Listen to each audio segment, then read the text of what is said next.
And welcome back, everybody, to SierraQuest. And welcome back to King's Quest 6. I don't know why I call it Queen's Quest. I'm just very quality based.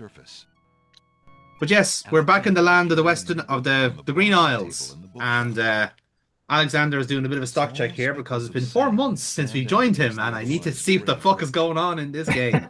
Alexander is carrying an unusual Little peek behind the curtain there, ladies and gentlemen. But yes, we're I have played the rest of this adventure for Neil's pleasure more than anything else. We didn't have to fucking touch this at all, and we'll get a nice kind of critical eye on how this story and its high drama and beautiful romance plays out.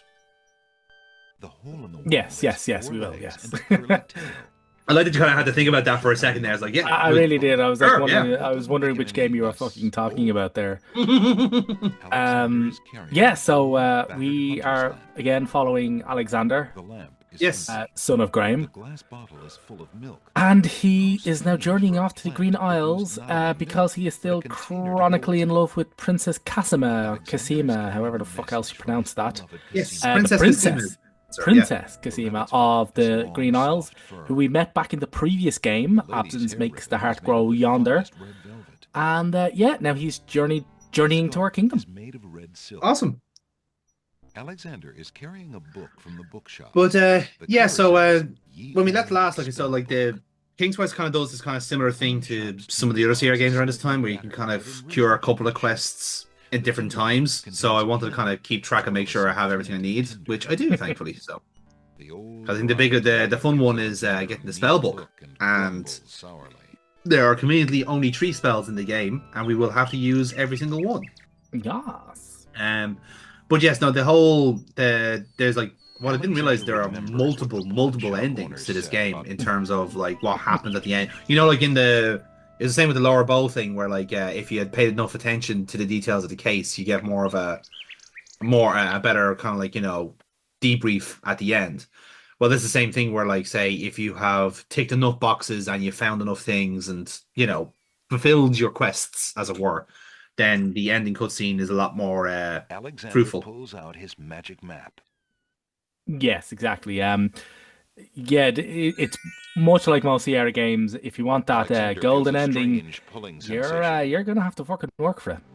Yeah, you need to be clairvoyant. You need to actually know what the designer has actually intended, and then ignore that instinct and end up with what the designers ended up having. To take the path. And here's me remembering after 4 months that the verbs are very, very specific.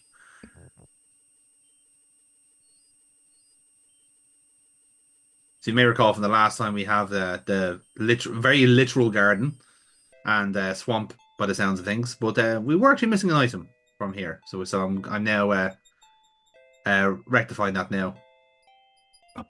I accidentally clicked on the other end. What time code are you at? 3:30. 3:30. The other baby's tears seem to resent. You'll know because it's the sounds of baby crying. Yeah. Got it, yeah. You wouldn't know anything about that, Neil, in fairness. Nah, I know nothing about this. This is strange. It's a completely alien noise to you, and you don't know what that means at all. Some of the baby's tears in the old hunter's life. And yes, it does keep looping. It actually continues. The more once you're here, those babies keep crying.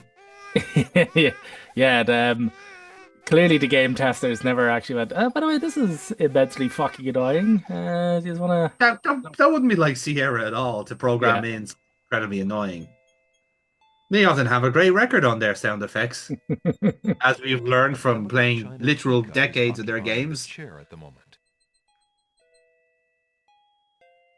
Alexander would also just randomly items just keep showing up on this chair as well, which is kind of strange because we were here before and nothing showed up. So it makes you wonder who's tending to this garden and how do we stop them. Alexander takes the teacup. Now the reason we're getting like stuff like teacups and stuff like that, basically the spells are it's kind of like a witch's cauldron principle, where you have to gather an X amount of items, store them in the same container, and then create your spell from there. So the reason why we're now able to collect baby's tears was because we found the book of spells, read it, and realized what we needed. So that now opens up all the items that we require to create the spells. So Pretty much like what we did in the third game, just found the spell book and followed the instructions. pretty much, yeah. What you're doing? You startled me. I was just getting some swamp ooze. Well, you certainly won't get it there. That's not swamp ooze. That's swamp sludge.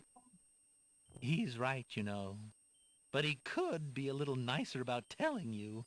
He's not a very pleasant. You know what? stick in the Sierra mud. and their visual metaphors really never get old, do they? Asked you. Like this is art. There's no. You This is the being height of chatted- comedy.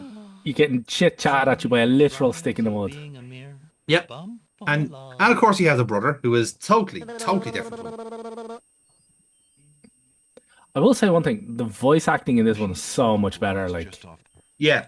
Stick in the mud glare. Funny because like even if you compare it to like from like King's Quest 5, where like clearly it was like people from the office doing the voices, including King Graham and his delivery.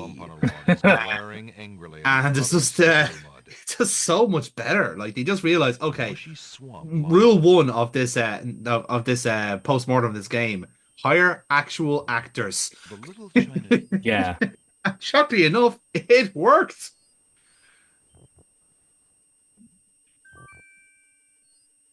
And now we're gonna cause a bit of chaos here. I thought this You're- might come in handy the next time your brother starts picking on you. Aha! Finally, old Bum. Well, bumping the log sounds a lot Not so like Jollo, defenseless, doesn't he? That's is funny how that he? works, isn't it? Hey, what you doing there? Watch the pulp, would you?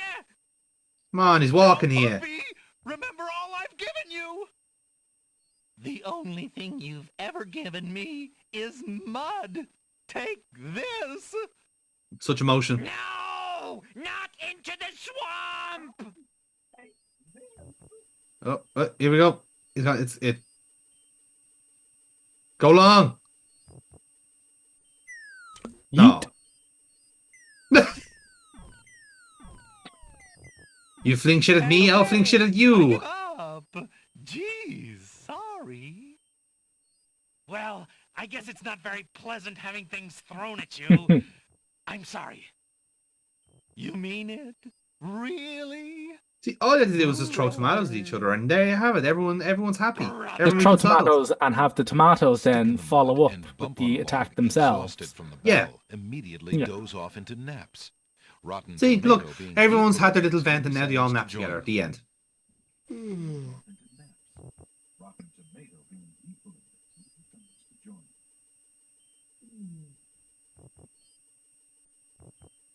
And they all napped happily ever after. But yes, like I said, that whole exchange now wouldn't have happened until we got the Book of Spells, knowing that we need baby's tears and swamp ooze. So Yeah. that's basically the whole crack. So now that we've like, again, do you know what? It's actually rather robust programming in a weird way, because like essentially the Book of Spells is a kind of like it's a chapter in the whole game. Isn't that that's the way or a paragraph, whichever you want to call it. So yeah, so once you have that, then I think there's a couple of other very obvious ones designed in. I was like, yeah, that's actually quite a neat way of kind of wrangling all the programming together. Yeah. Again, it feels very weird to compliment the Sierra game, but we're at that stage now where they're actually kind of good at this stuff. Woo! They're still assholes, Etched in but- the face of the cliff. as we're going to learn now with what I call the Cliffs of Copy Protection. Yeah, so just if people want to know, this is the area where the copy protection kicked in. Yep. So the game actually shipped with a companion guide called the Guidebook to the Green Isles.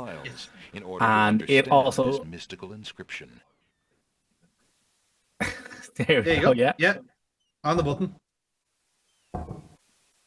Huge blocks of stone erupt. from So the yeah, granite so cliffs. that first one there now, the guidebook basically gives you the clue that that the word rise is Yeah. what you want to say. and you just pick out the letters based off that. So that first one is relatively simple. Again, you can't. Alexander stares I mean, with you might be wonder. able to bluff it if you're a That's lateral quite a way thinker, to but welcome you a kind of guest, need the if indeed it you kind of is need a a manual to welcome. actually kind of grasp what they're actually talking about. Also, actually Uh, a solid enough read. It really fleshed out the back of Alexander the the backstory and it gave the sense of depth to it, you know. yeah, And it which is also common. gave you a lot of hints as well to the game proper, you know. Mm. Yeah, because there's a couple. Actually, this next level essentially is all pretty much guidebook oriented, really. Yeah. Um, considering I think yeah, I think the mandatory Sierra maze is on this island. So and again, as tradition states, you have to be a maze and it has to be terrible.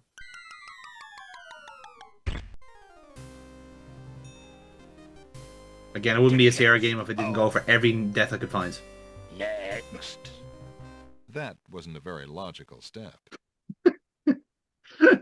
Oh god, I love how sassy the kind of the narrator can be. Is like, oh, you died. Here's a pun. Anyway, Alexander examines the strange etchings in so the this so faces yeah, on so the the cliffs walls. basically come with 5 puzzles. So this is the second one. Um, and yeah, this is the same thing where you get the word you want from the from one excerpt of the guidebook, which is this case is the word soar, and all these symbols basically pertain to um every symbol is a letter essentially. So once you have the guidebook to know which ones they match up to, you can enter in the letters in order and you proceed to the next round. Yeah. Pretty much that. I mean, I was gonna like provide you show a visual aid, but like you can kind of Google itself really. Like it is just like now. What's kind of interesting is that like every letter kind of has like its own kind of origin, which is a kind of a weird thing. It's like oh, this word letter The is a stone symbol beneath of Alexander's blue feet and the trembles as seas, and I more was like steps emerge that from the is granite fucking cliffs. irrelevant. But I admire the amount of detail. You know, again, it is like it's really kind of treating the kayfabe strong there. It's like this is an actual guidebook. It's giving you the mythology to go with. It's like, do you probably need it? Not really, but that's it's. I suppose if you're trying to hide a hint into a guidebook, you kind of like fill it full of chaff. It's a good way of doing that, you know. Yeah, well, the re-release does that as well. So the re-release only had the guidebook to the Green Isles. So it didn't have like the genie story or there's a section there on the Land of the Dead Yeah, because they did give minor hints. They were more kind of like for a laugh rather than being useful. yeah. So also what was funny as well that the re-release had all the manuals on a single file Mm. on one disc with the Alexander games examines all the on strange another. etchings in the face of the So cliff. that is kind of like its own subtle form of, copy protection because you'd have to realize how vital the manual Alexander are gets the throughout the series. Oops. So Yeah, that's fair. Yeah. there's a common joke about it that you see that the puzzle you just cleared, the master of languages will. If you try typing that into if you try typing that into Google, it will seriously quickly recognize the phrase What a and give you riddle. the answer. It's like Stone beneath the step. it's so easily Time to recognized by keep your Google. health. Yeah, it's one of those. I think it's one of those ones, isn't it? Where like it's like how you say it's kind of the broken sword goat, isn't it? Like it's one of those where like everyone knows it and everyone fucking hates it in equal measure. But yeah, it was never intended to be Alexander a bad examines puzzle. the It's just strange like yeah, etchings in the face of it the didn't cliff. the game didn't follow its own rules, you know? Nope.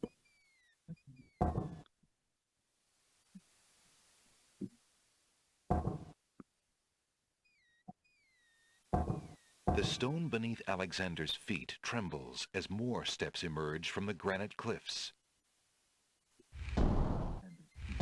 Now the so the fourth one is perhaps the real curveball of the 5 puzzles because it basically comes with like a little poem.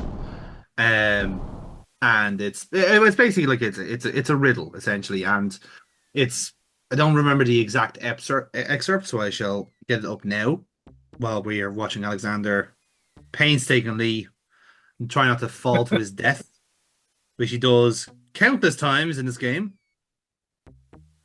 Although it does make a refreshing change of pace from drowning, I suppose. So you know.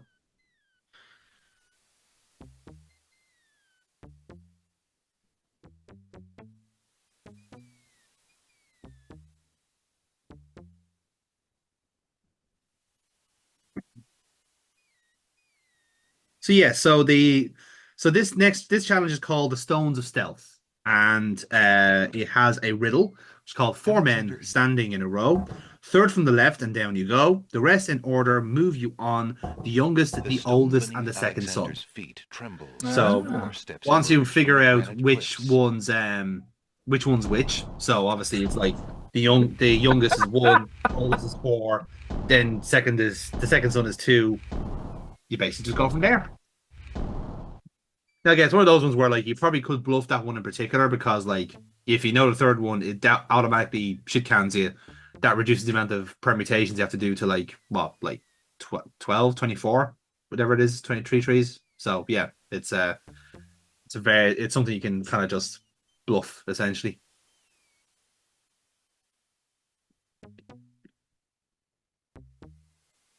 So this is now the fourth puzzle now, I think, and this one is the only one that's not directly mentioned in the manual, or rather in the guide.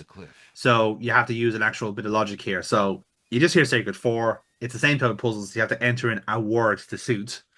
And what would you pick for that word, Neil? The Sacred 4.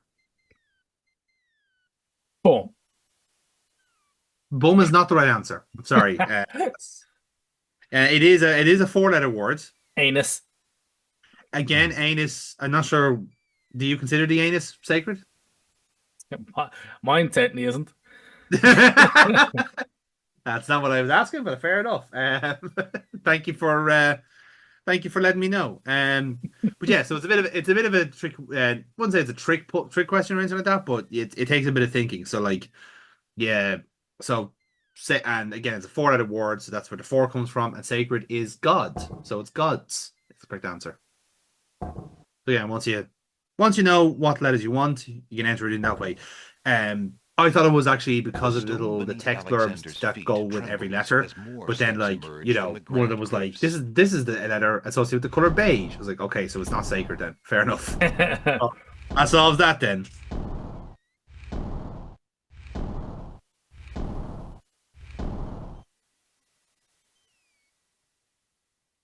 And yeah, we now proceed even further up the cliffs of logic.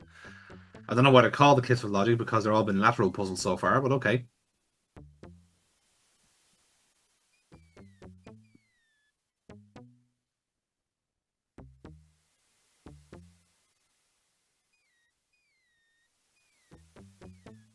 All right, final one, Neil. This is the final push now, okay? You need to be waiting for this one.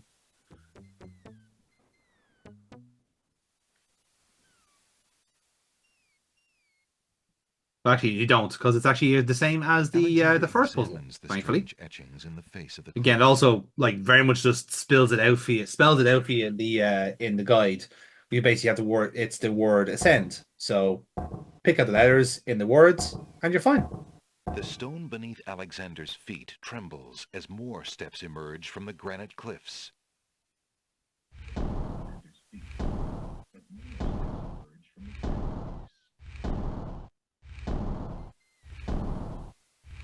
The fact that you have to click onto every step is prime Sierra bullshit.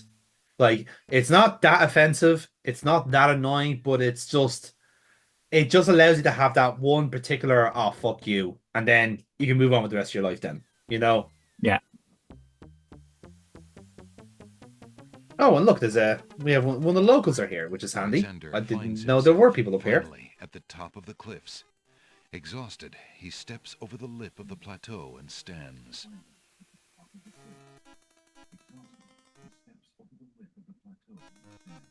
Why do you make such a... Now, Neil, you remember the last time we were sitting down to watch this game, and I warned you that there is something suspicious about some people. Do you think you can pick out what's suspicious about this old woman? Well, other than the fact she's trying to... Wow. There's nothing sketchy about this whatsoever. I mean, come on, it is perfectly fine for grandmothers to fly. Like that's an ability they have. Have you not watched Mary Poppins?